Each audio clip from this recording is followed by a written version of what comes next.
হলো। শুটিং এর ফাঁকে পৌঁছে গিয়েছিলাম আমরা, খোলামেলা আড্ডায় মাতলেন এবি কথা। একটা বছরের সেলিব্রেশন একটা বছর পেরিয়ে গেল, ইনফ্যাক্ট এখন অনেক ধারাবাহিক দেখা যায় 3 মাস 4 মাস।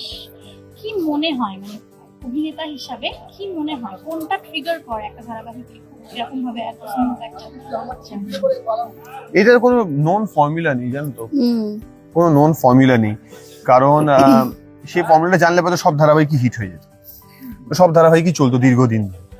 তো এইটা একটা হিট এন্ড ট্রায়াল প্রসেস, মানে গল্পটা ভালো, তার সঙ্গে পুরো যে টিমটা কাজ করছে, সব থেকে ইম্পর্টেন্ট হচ্ছে টিম ওয়ার্কটা। আমি এটা 1 বছরের দিনও বলছিলাম যে গল্পটা রাখি দিয়ে মাথায় ইনসেপশন হচ্ছে, মানে তৈরি হচ্ছে, সেটা পাস অন হচ্ছে স্ক্রিপ্ট রাইটারদের কাছে, তারা সেটা নিয়ে স্ক্রিপ্টটা লিখছে, সেই স্ক্রিপ্টটা চলে আসছে ডিরেক্টরের কাছে, ডিরেক্টর সেটাকে ইন্টারনালাইজ করছে আগে, যে এটা আমি কিভাবে শুট করব, কিভাবে ভিজুয়ালাইজ করব, কি করে ভাববো। সেখান থেকে সেটা তিনি তার অ্যাক্টরদের মধ্যে, তার ডিওপির মধ্যে, তার সেট ডিপার্টমেন্টের মধ্যে, তার লাইট ডিপার্টমেন্টের মধ্যে ইনজেক্ট করে দিচ্ছে যে এইটা আমার ভিশন, এটাকে ক্রিয়েট করতে হবে। এবং সেটা তারা ক্রিয়েট করছে, করে এডিটে যাচ্ছে, মিউজিক বসছে, ফাইনাল প্রোডাক্টটা তারপর বেরোচ্ছে।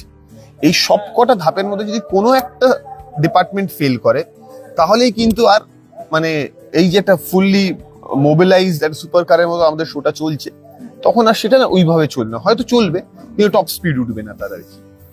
হ্যাঁ, তো ড্রামার উপর কি আমরা বলতে পারি ধারাবাহিক একটু বেশি ঝুঁকছে ইদানিং, রমকম ড্রামাটা দর্শক নিচ্ছে? দেখো, যেটা হয় যে একটা রমকম ওয়ার্ক করছে বলে অনেকেই হয়তো ট্রাই করছে রমকম করার জন্য, বাট আমি সবসময়, আমার অঙ্কেশ স্যার এটা বলতেন, আমি এটা সবসময় বিশ্বাস করি যে 2কে পাস করা যায়, ফার্স্ট হওয়া যায়। তো সেই আমরা যখন এই শোটা নিয়ে এসেছিলাম, এটা নিয়েও মানে অনেক, একজন পাচক, সে রান্না করে, একটা মেয়ে সে বটানি নিয়ে পড়ে, এবং গল্পের মধ্যে একটা মেসেজ রয়েছে যে গাছ লাগানো নিয়ে, এনভায়রনমেন্ট নিয়ে একটা মেসেজ রয়েছে। তো সন্দেহ ছিল না, কিন্তু একটা নতুন জিনিস, তো নতুন এক্সপেরিমেন্ট, তো সেটা নিয়ে প্রশ্ন ছিল প্রচুর। কিন্তু ক্রমশ যত দিন গেছে সেই প্রশ্নগুলো কখনো খুব স্ট্রং হয়েছে, কখনো আবার খুব হালকা হয়ে গেছে, এবং ইভেন্চুয়ালি 1 বছর পর দেখা যাচ্ছে যে হ্যাঁ, লোকের এটা খুব পছন্দ হচ্ছে। দুজনের ক্ষেত্রেই বলবো, দুজনেই যথেষ্ট সিনিয়র অ্যাক্টর। যখন শুরু হয়েছিল, আরে তুই তো 4 নম্বর না 5 নম্বর সিরিয়াল করছিস, তো সিনিয়র অ্যাক্টর তো অফ কোর্স। ওকেই বলছো? আরে অল দ্য টাইম ও সিনিয়র হলে কি আমি ফসিল একটা? আমি ফসিল হয়ে গেছি। ও সবে 2020 না 2022 থেকে অভিনয় করছে, আমি ফসিল হয়ে গেছি।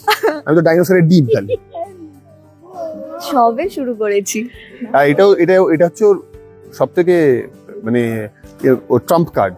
কিছু না পারলে আমি সবে শুরু করেছি, আমি শিখছি গো, চেষ্টা করছি, এটা বলে কাটিয়ে দেয়। এটা আমি বলতে পারবো, আমাকে কেউ হলো না, শটটা সবে শুরু করেছি, তো এই বছর 25 হলো করছি।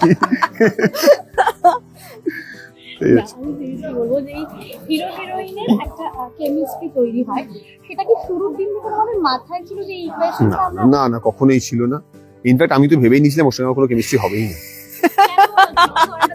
যে কথাই বলে না, কি কেমিস্ট্রি হবে, কথাই বলতো না তো প্রথম দিকে। তুমি তো ওরকমই।